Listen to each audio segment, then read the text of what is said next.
Oke, selamat sore.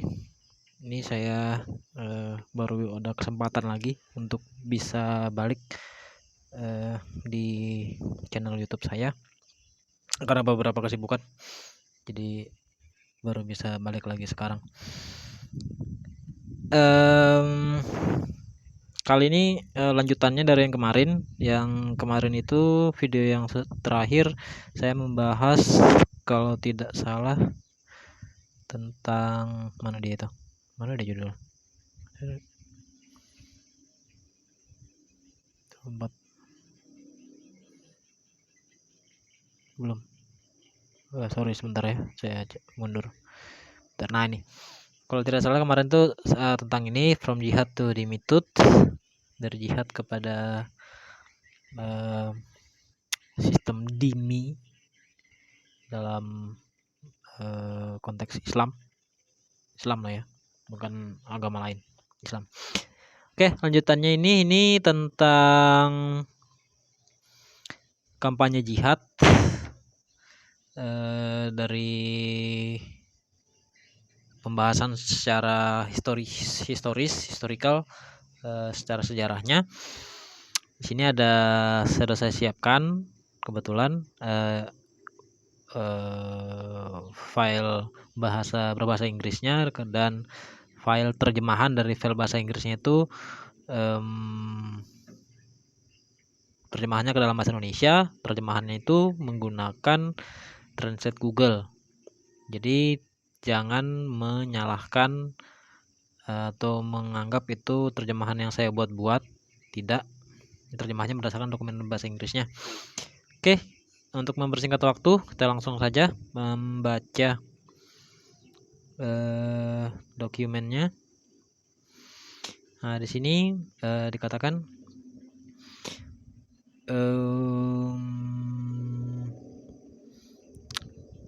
yang di atas nih ya, Jews of the North Arabian Peninsula were highly productive oasis farmer. Jadi orang-orang Yahudi pada saat itu tinggal di semenanjung Arabia bagian utara yang mata pencaharian mereka adalah petani.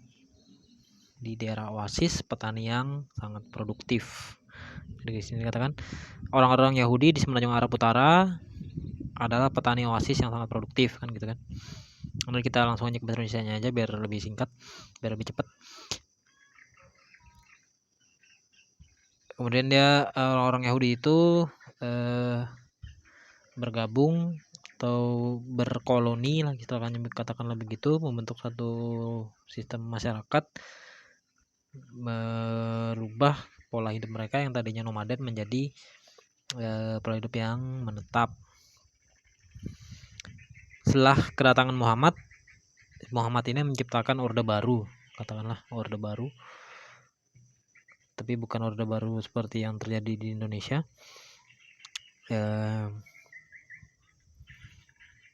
Ini catatan sejarah dari Gill. As described by Gill, establishing a covenant between the tribes which imposed its authority on every clan and its members, which soon enabled him to attack the Jews and eventually wipe out the Jewish population of the town.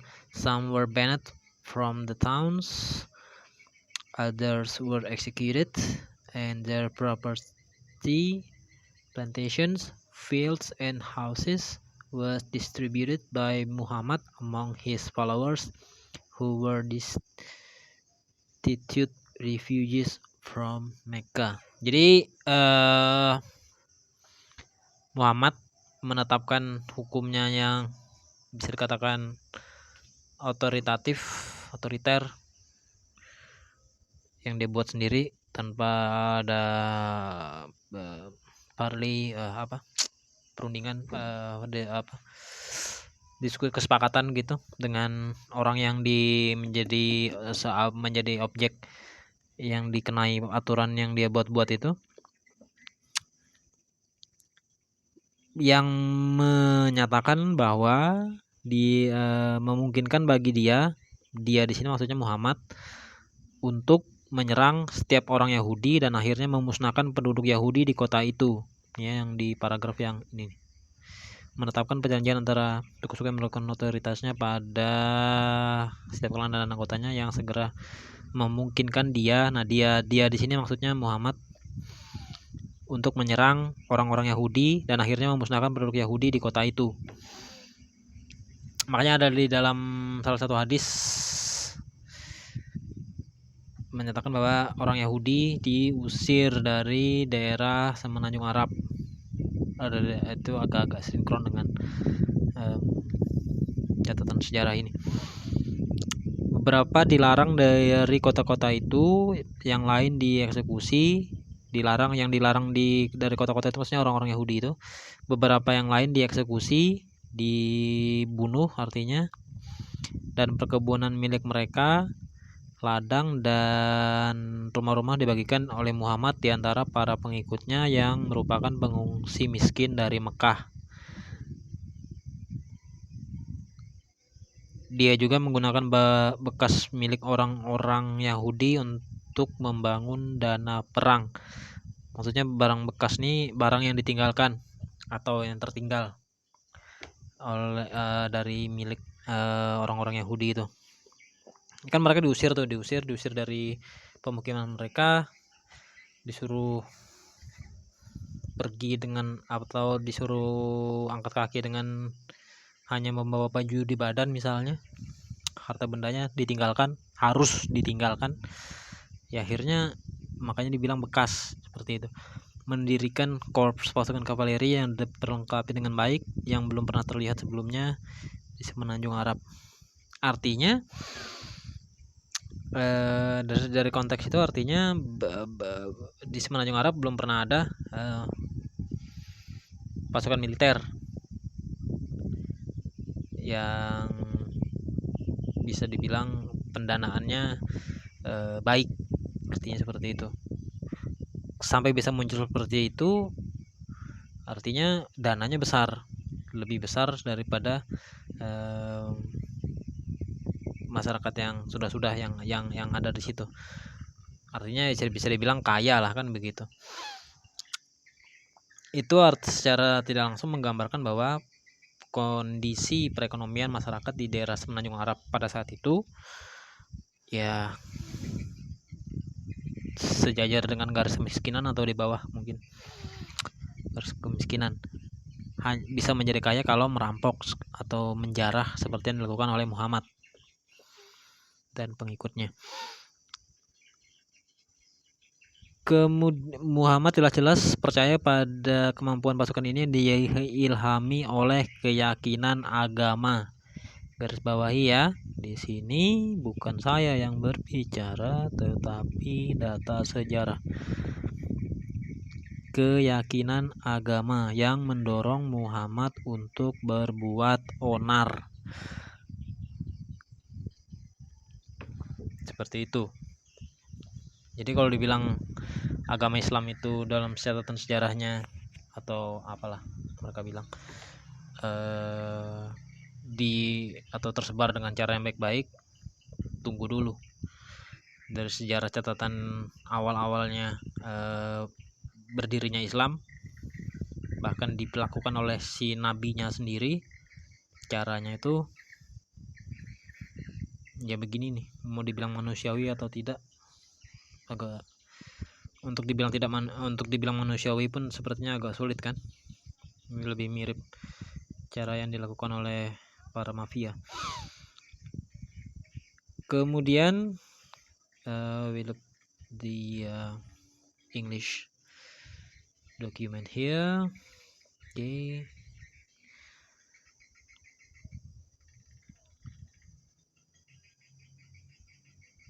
These things happen as they did for the Arabs, was perhaps sometimes just luck and good fortune, or perhaps not. We can hardly be doubt without the system of ideas we call Islam, the whole historical development would have been impossible.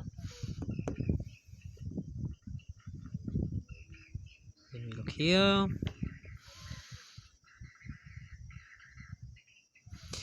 Yang sulit diragukan adalah nih ya, yang di mana tadi?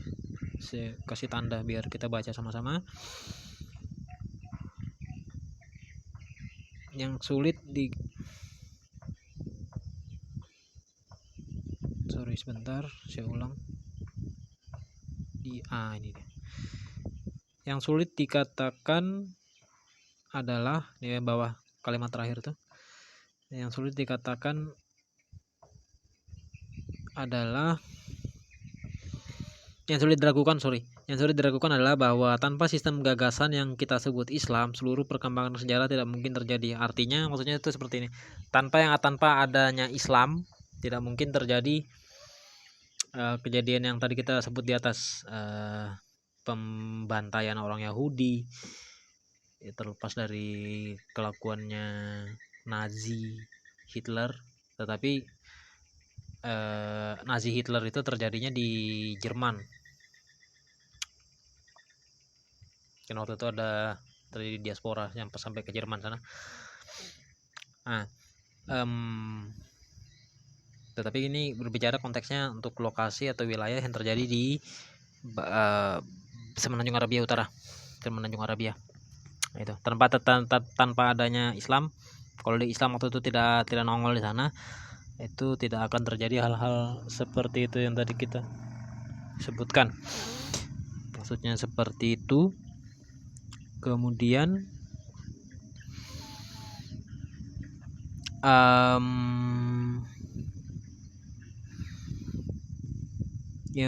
ideologi Islam saja memberi orang-orang Arab bersikap wawasan keluar yang mungkin mereka bisa cukup mengalahkan kekaisaran Bizantium dan Persia.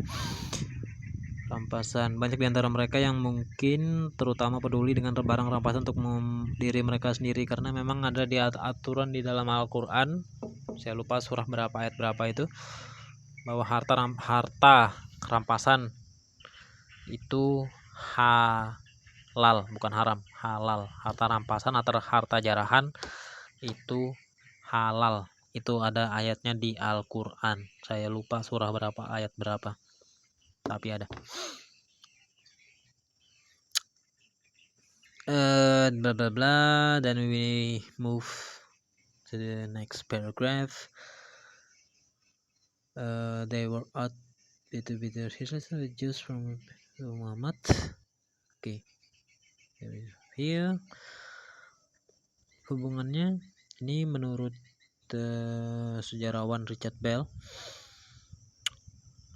Hubungannya dengan orang-orang Yahudi merupakan sebagian bagian dari semua biografi Muhammad, karena mereka berakhir dengan pahit dan kejam selama beberapa tahun pertama tinggalnya di Madinah.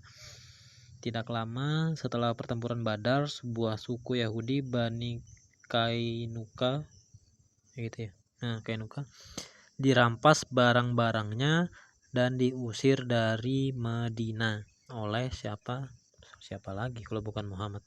Bani Nadir juga diusir sekitar 2 tahun kemudian, dan akhirnya Bani Quraiza dikepung, dan setelah menyerah pada kebijaksanaan artinya dibiarkan hidup asalkan membayar jizyah, pajak nyawa itu. Sudah sempat mereka membayar jizyah selama beberapa waktu, kemudian dibantai dan barang-barang mereka disita. Wanita dan anak-anak mereka diperbudak.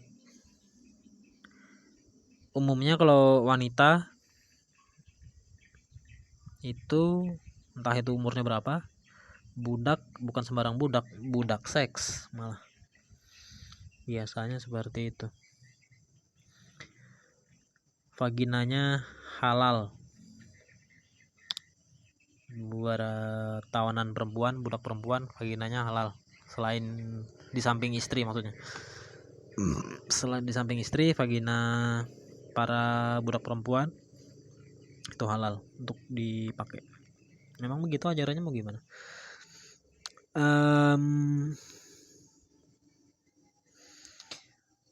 Permusuhan yang pahit ini tidak diragukan lagi karena kekesalan yang ditimbulkan oleh oposisi dari orang-orang Yahudi yang dalam pikiran Muhammad juga mengoyak perasaan lama bahwa orang Yahudi telah menyesatkan dia sehubungan dengan apa yang terkandung di dalam wahyu, dan setelah mengetahui bahwa Yesus adalah seorang nabi kepada Bani Israel yang telah ditolak oleh orang Yahudi.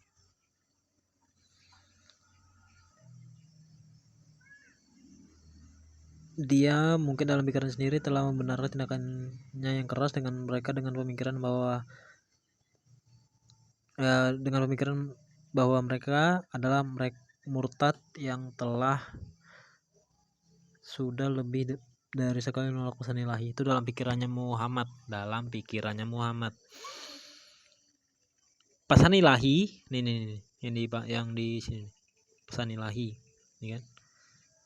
Pesan ilahi yang dimaksud ini bukan surat dari atau wahyu yang diterima oleh para nabi yang kemudian disampaikan kepada bangsa Israel, bukan. Pesan ilahi yang dimaksud di sini itu untuk menerima Islam dan Muhammad sebagai nabi. Itu maksudnya pesan ilahi.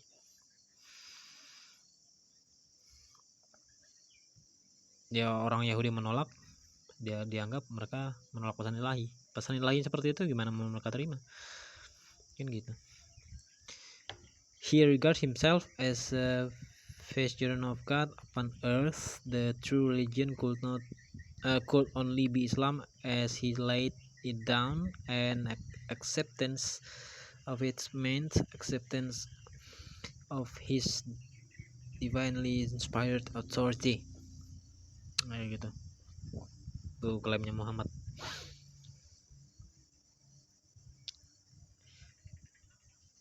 Ini terjemahan itu dia ada di sini. Mulai sorry. Mana dia? Sorry.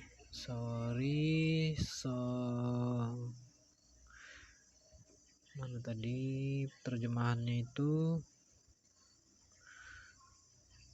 Ini. Aduh, kurang panjang. Sorry, sebentar. Ya, kenapa panahnya kurang panjang? Dia menganggap dirinya itu. Dia menganggap dirinya mulai dari situ ya. Ini saya tutup, kembalikan. Dia menganggap dirinya sendiri sebagai khalifah Tuhan di bumi. Agama yang benar hanya bisa Islam saat dia meletakkannya, dan penerimaan itu berarti penerimaan otoritas ilahi, diilhami. Klaim dia sendiri. Muhammad kan memang begitu. Muhammad itu dia menjadi nabi atas klaim dia sendiri. Dia ketemu setan atau apa di dalam gua, entah itu dia betul-betul ketemu setan, masih mending kalau dia ketemu setan. Kalau dia mimpi buruk, dalam mimpinya itu dia ketemu setan, padahal dia dalam keadaan tertidur atau dalam keadaan tidak sadarkan diri, terus dia bangun ketakutan habis mimpi ketemu setan, nah gimana? Kalau dia dalam keadaan sadar ketemu setan masih mending, dalam keadaan tidur dalam mimpi kan gendeng, tiba-tiba jadi nabi. Ya dari mana? Kita tahu bahwa sebelum akhir hidupnya Muhammad berkonflik dengan penduduk Kristen di utara Arabia, dan bahkan dalam batas-batas kekaisaran Romawi Bizantium. Apa yang akan terjadi jika dia hidup, kita tidak tahu. Tetapi mungkin kebijakan yang dilakukan Abu Bakar adalah kebijakan Muhammad sendiri. Tidak mungkin ada kompromi yang nyata. Dia menganggap dirinya sebagai khalifah Tuhan di bumi. Agama yang benar hanya bisa Islam, bla bla bla, dan harus diterima, harus diakui. Intinya seperti itu.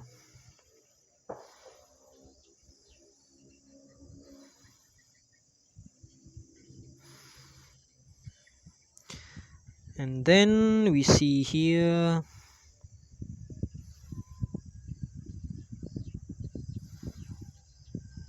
unless Christians were prepared to accept his dictation as to what the true religion was, conflict was inevitable, and there could have been no real peace while he lived.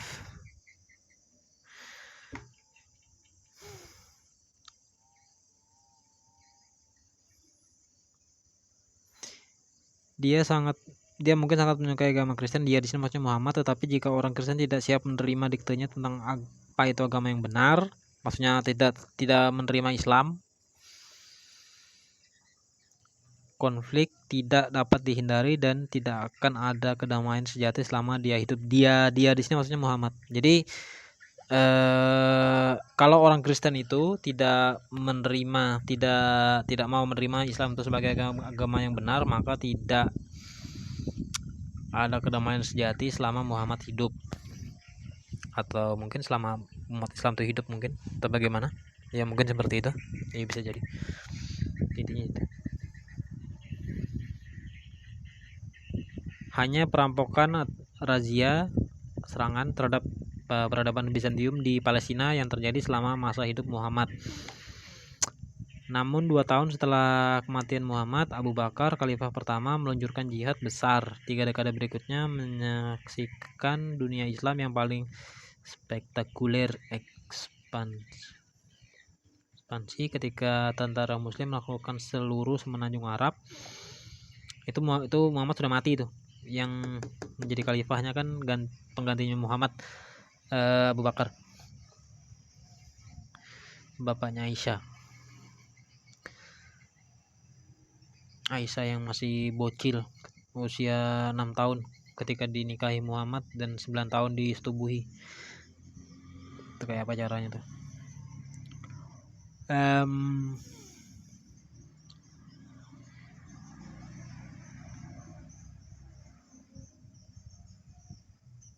And then we move to the next part. Let's see here.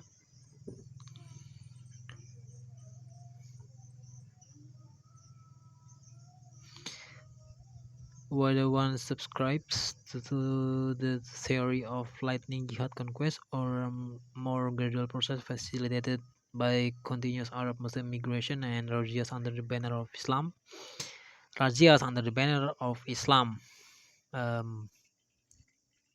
Okay. Apakah seseorang menganut teori penaklukan jihad kilat atau proses yang lebih bertahap yang difasilitasi oleh migrasi Muslim Arab yang berkelanjutan dan razia di bawah panji Islam? Razia di bawah razia itu artinya maksudnya bukan razia kayak razia kendaraan, razia SIM, razia STNK apa itu bukan. Razia di sini maksudnya tuh penjarahan, perampokan, menjarah.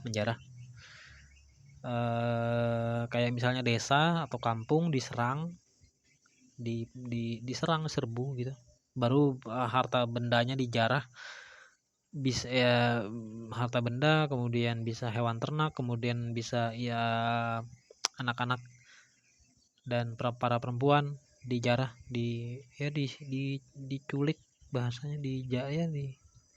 seperti itulah. Itu maksudnya razia itu seperti itu. Hasilnya adalah melemahnya dan kemudian diintegrasi baik Persia dan sebagian besar Kekaisaran Bizantium dan Islamisasi Timur Dekat. Ingat itu, Islamisasi. Artinya sebelumnya daerah itu bukan beragama Islam, tetapi diislamkan. Melalui apa? Proses penaklukan dan razia tadi sudah saya jelaskan. Itu modelnya seperti apa kan? Berarti masih mau bilang Islam disebarkan dengan cara dakwah? Masih mau bilang begitu? Mimpi tengah hari bolong.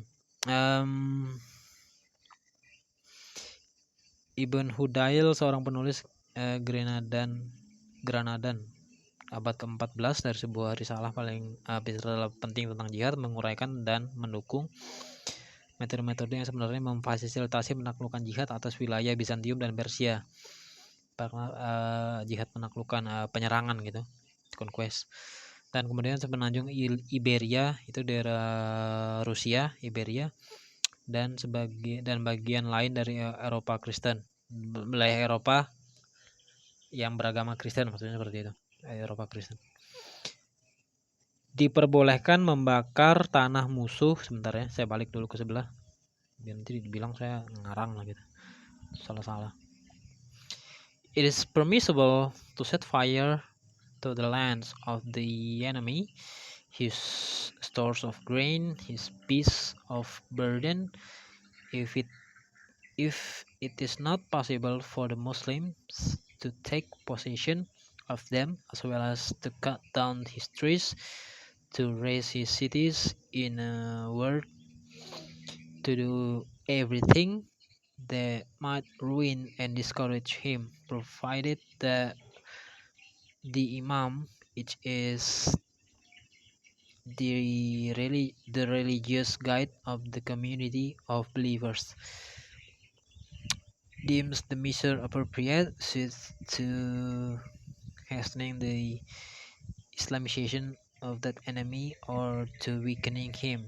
Indeed, all this contributes to a military triumph over him or to forcing him to capitulate. Okay, then we move to the Indonesia. Jadi bahasa. Diperbolehkan membakar tanah musuh, gudang gandumnya, hewan bebannya jika kaum muslim tidak mungkin mengambilnya. Itu dalam kegiatan razia itu tadi. Penjarahan perampokan itu tadi. Jadi kalau ndak misalnya apa nih? Gandum. Kemudian hewan ternak, hewan beban ini maksudnya misalnya kayak keledai atau kuda atau sapi, lembu, sapi, misalnya seperti itu, domba, kambing. Misalnya sudah terlalu banyak, nggak bisa terangkut semua, gitu kan, nggak bisa terbawa semua karena terlalu banyak, tersisa nih kan, nggak bisa diangkut semua. Nah, sisanya itu yang nggak bisa terangkut itu bakar. Gandumnya ya dibakar, ya hewan ternaknya itu pun dibakar di situ. Jangan disisakan, nggak bisa kita angkut, bakar. Ya gitu maksudnya. Jika kaum muslimin tidak mungkin mengambilnya. Juga menebang pohon, meruntuhkan kota-kotanya, singkatnya, untuk melakukan segala sesuatu yang dapat merusak dan mematahkan semangatnya, asalkan imam, yaitu pembimbing agama dari komunitas orang-orang beriman. Orang-orang beriman ini maksudnya Islam, menganggap langkah-langkah ini tepat, cocok untuk mempercepat islamisasi. Ingat, islamisasi musuh atau untuk melemahkannya. Memang semua ini berkontribusi pada kemenangan militer atas dia atau memaksa dia untuk menyerah. Tuh, Islam tuh ya. Ingat, catatan sejarah. Jangan kita main mimpi. Kapan mimpi aja nggak usah sok-sokan. And then the 20th sword towers. There's such fear.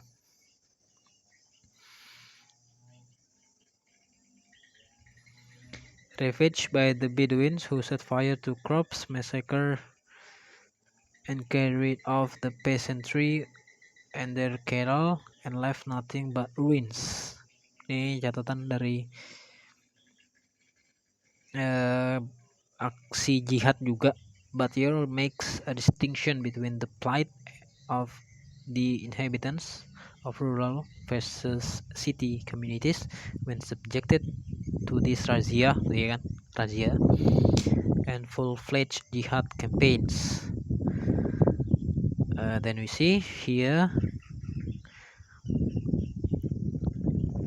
Battier membuat perbedaan antara penderitaan penduduk pedesaan versus masyarakat kota ketika menjadi sasaran razia dan kampanye jihad penuh. Daerah pedesaan, khususnya dataran dan lembah yang dihuni oleh dusun dan desa, dirusak oleh orang Badui, orang Arab gitu. Baduin, orang Arab. Bukan Badui, suku Badui di Sunda lain itu. Bukan, ini Badui ini maksudnya Arab. Beduin.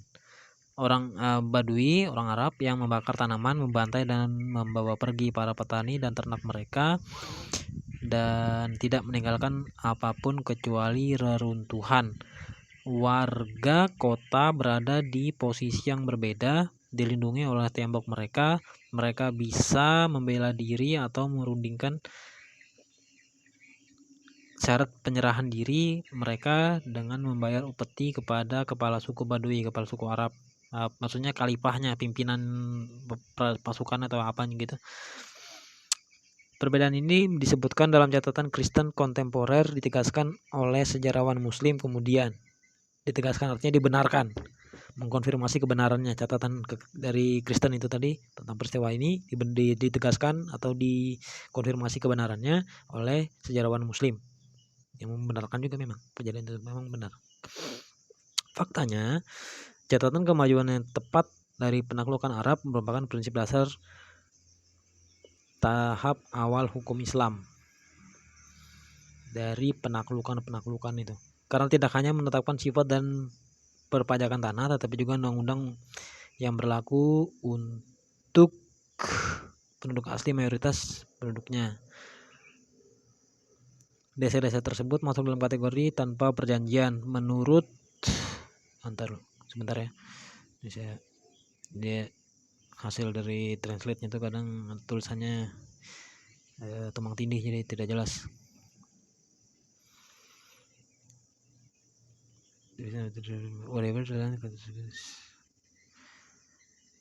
According to the strategy of jihad, the absence of treaty allowed the massacre or enslavement of the conquered population and the vision of their property. Menurut strategi jihad, strategi atau tata aturan mungkin begitu, hukumnya mungkin ketiadaan kesepakatan treaty atau apa diterjemahkannya di sini, perjanjian, kesepakatan atau perjanjian. Treaty mana tadi itu?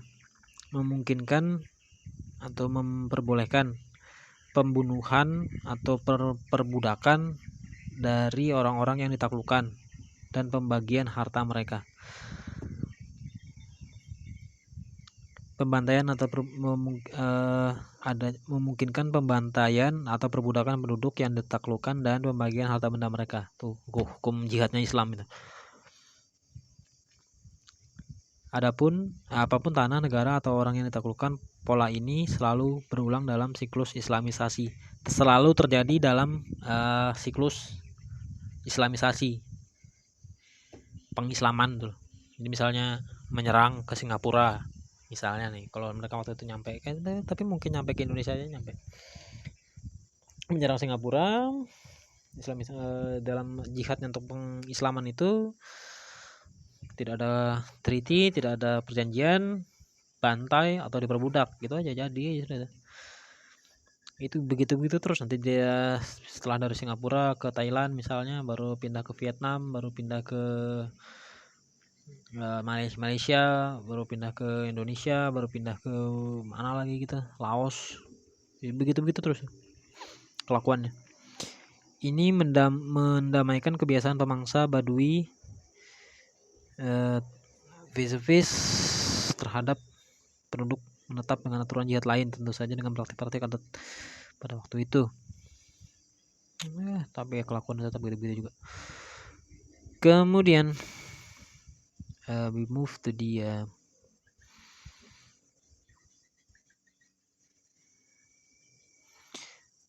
however, but Dior also observed actual practice although frequently for certain Venice cities mimics harsh jihad mandate tenets for rural area of Iran and the absence of treaty.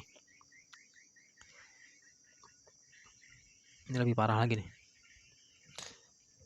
Seperti yang diamati oleh Batior, praktik yang sebenarnya terlalu sering dibentuk kota-kota tertentu yang ditaklukkan meniru prinsip amanat jihad yang keras untuk daerah perdesaan yang dikuasai tanpa adanya perjanjian. Populasi sendiri bukan populasi itu. Populasi kota atau penduduk kota, maksudnya itu tidak terlalu terhindar. Mereka sering mengalami pembantaian atau perbudakan, selalu disertai dengan deportasi atau dibuang, diusir maksudnya. Deportasi itu maksudnya diusir, bukan dideportasi, dimigrasikan gitu, bukan, diusir, tendang dari kota itu. Inilah nasib orang-orang Kristen dan Yahudi di Aleppo, Antioquia, Ctesiphon. Ctesiphon. Ya benar. Ctesiphon. Name of a city or territory. Euchaita, Konstantia, Pathos atau Siprus, Pergamus, Sardes, Germanicea, Tomaras, dan Samosata. Untuk menyebutkan beberapa contoh saja. Itu beberapa contoh kota Kristen saja yang mengalami yang disebutkan tadi nih, pembantaian atau perbudakan dan pengusiran dari kota. Untuk orang-orang umat Kristen, baik Katolik maupun Protestan, pasti familiar dengan nama-nama kota ini. Antioquia, saya buka yang bahasa Inggrisnya aja, lebih jelas ke nama kotanya.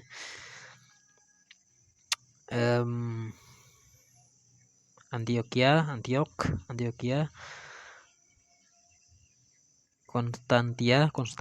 Konstantinopel, Siprus, Pergamus, Sardes. Pasti familiar dengan nama kota-kota itu, karena itu kota-kota yang tercatat di nama-nama kota itu tercatat di dalam Alkitab Perjanjian Baru khususnya. Tercatat itu kota-kota Kristen memang. Wilayah penginjilan dari para rasul dan murid-murid para rasul. Nah, sehingga kota-kota itu menjadi kota-kota yang beragama Kristen, hasil dari pelayanan para rasul, para santo dan murid-muridnya. Tapi kota-kota itu juga mengalami nasib buruk karena menjadi korban penyerangan Islam. Memang gitu kan, korban penyerangan Islam, nasib mereka buruk, kesian. Dalam upaya terakhir, Bani Umayyah merebut Konstantinopel. Tentara Arab yang dipimpin oleh Maslama, menaklukkan gerakan menjepit di darat dan laut, menghancurkan seluruh wilayah di sekitar ibu kota. Konstantinopel itu wilayah Turki juga tuh, wilayah Turki.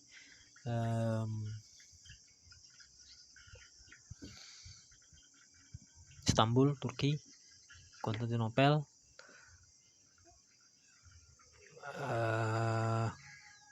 Hagia Sophia, jadi masjid itu. Awalnya itu gereja, tetapi karena diserang Islam, gereja itu dijadikan masjid. Gereja tuh. Budayanya Islam tentang arsitektur kan nggak ada budaya arsitekturnya nggak ada. Katanya mencuri aja.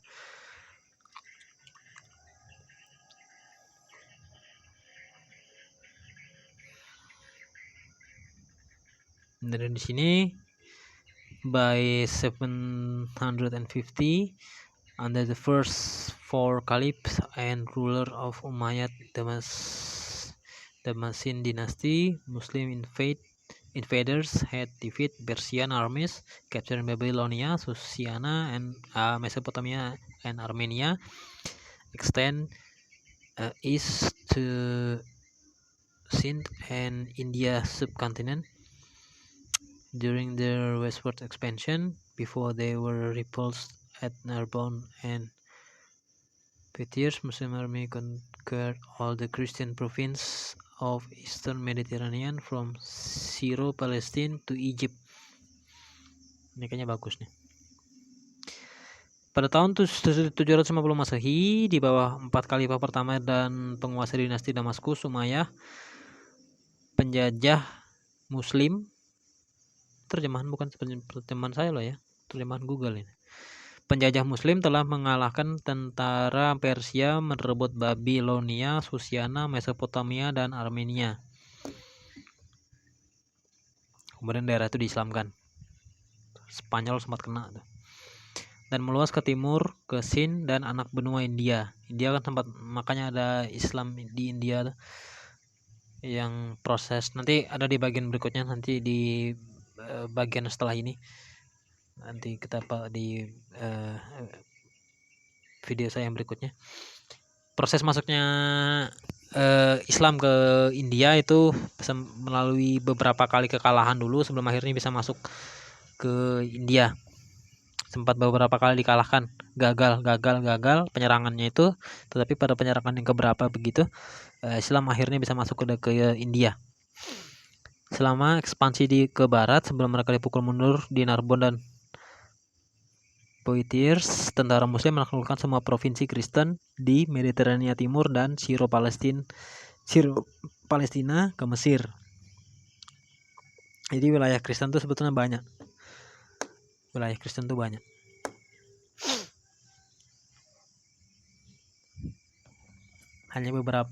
Hanya saja karena di obrak-abrik sama orang Islam, jadi wilayah Kristen itu berkurang. Sebetulnya wilayah Kristen itu banyak. Kenapa bisa banyak? Karena penginjilan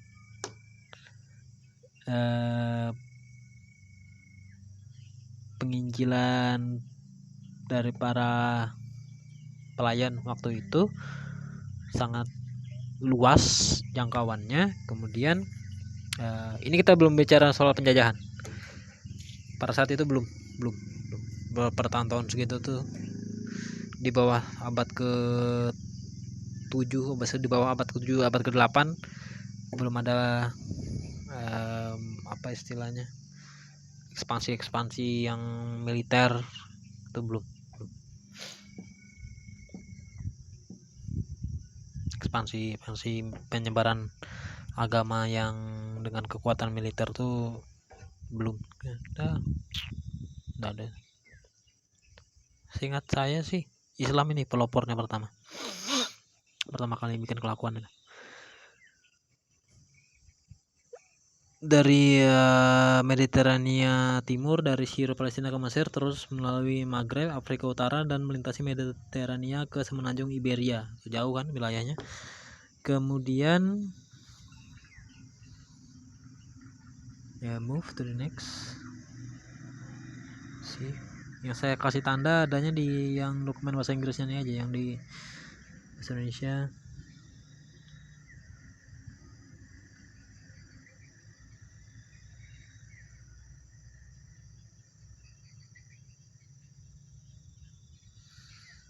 jadi kita lihat lagi sedikit kelakuannya Islam, sedikit aja.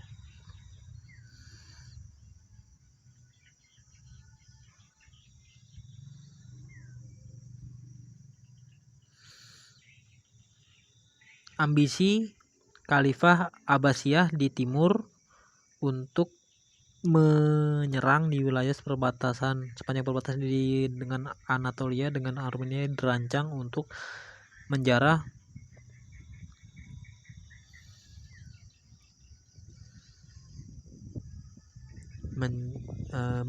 dan mendapatkan jarahan. Kalau dalam teks bahasa Inggrisnya terjemahannya sama. Pokoknya intinya orang Islam pada saat itu hobinya menjarah, karena memang ajarannya memang begitu, menjarah. Harta rampasan itu halal, bukan haram, halal.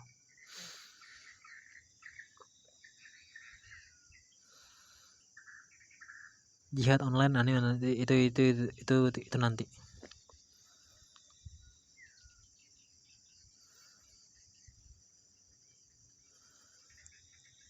Testing.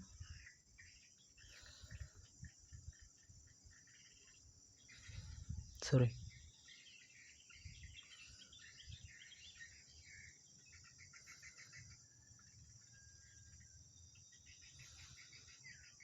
Kita pindah. Di sini aja deh.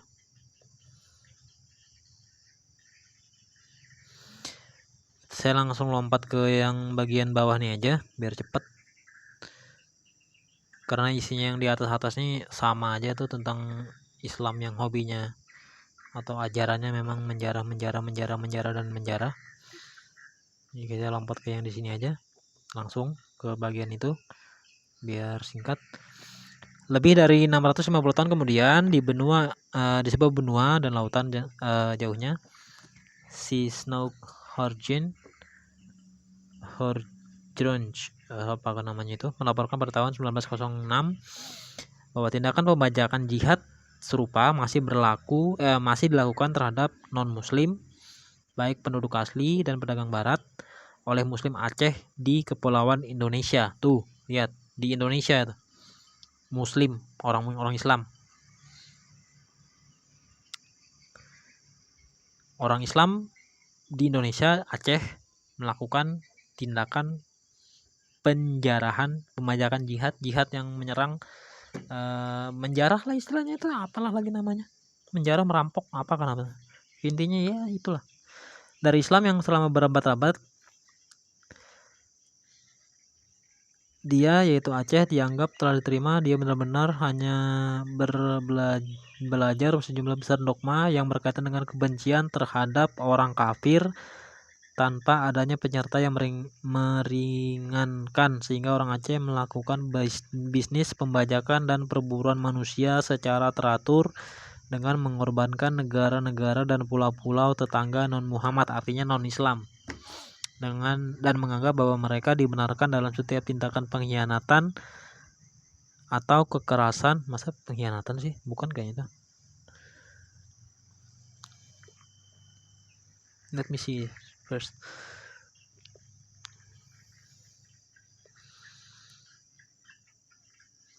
Treachery or violence. Oh ya benar, pengkhianatan. Treachery. Pengkhianatan atau kekerasan untuk pedagang Eropa dan belakangan ke Amerika yang datang untuk mencari lada produk pokok di negara itu, maksudnya negara Indonesia, mungkin negara Aceh, Indonesia. Pengaduan perampokan dan pembunuhan di atas kapal dagang di wilayah Aceh sehingga menjadi kronis tuh. Jadi bukan hanya perampokan, pembajakan, penjarahan, jihad itu bukan produk budaya Arab, bukan. Itu produk ajaran agama. Karena kalau itu produk ajaran budaya, itu tidak akan nyampe ke Aceh. Tetapi karena produk masyarakat Aceh memeluk agama Islam, masyarakat Aceh memeluk agama Islam, gitu kan. Kelakuan mereka menjadinya sama. Artinya ada hal yang mendasar kenapa masyarakat Aceh melakukan hal itu. Kalau secara budaya kan beda, antara budaya masyarakat Aceh dengan masyarakat Arab kan beda budayanya. Tapi yang sama kan agamanya. Nah, agamanya inilah yang mengajarkan hal seperti itu, perampokan, penjarahan. Oke, untuk yang berikutnya itu nanti tentang jihad di tanah, atau kalau di dalam dokumen aslinya yang berbahasa Inggris ini itu namanya jihad on land, jihad conquest and early Muslim rule in Syria Palestine. Itu nanti untuk di pertemuan berikutnya, di video saya yang berikutnya itu nanti akan saya bahas. Masih belum, saya sampai di sini aja dulu. Sampai jumpa lagi di pertemuan atau video saya yang berikutnya. Doakan terus supaya saya bisa tetap terus aktif membagikan pembahasan historis sejarah Islam, bukan untuk menjelek-jelekan, tetapi biar kita belajar bersama. Jadi supaya orang-orang yang mengatakan bahwa Islam itu dicebarkan dengan cara damai, dakwah apa segala macam, itu bohong. Supaya mereka berhenti berbohong lah. Intinya itulah, supaya mereka berhenti berbohong. Oke, mungkin itu aja dulu. Sampai jumpa di video saya yang berikutnya. Selamat sore, Tuhan Yesus memberkati.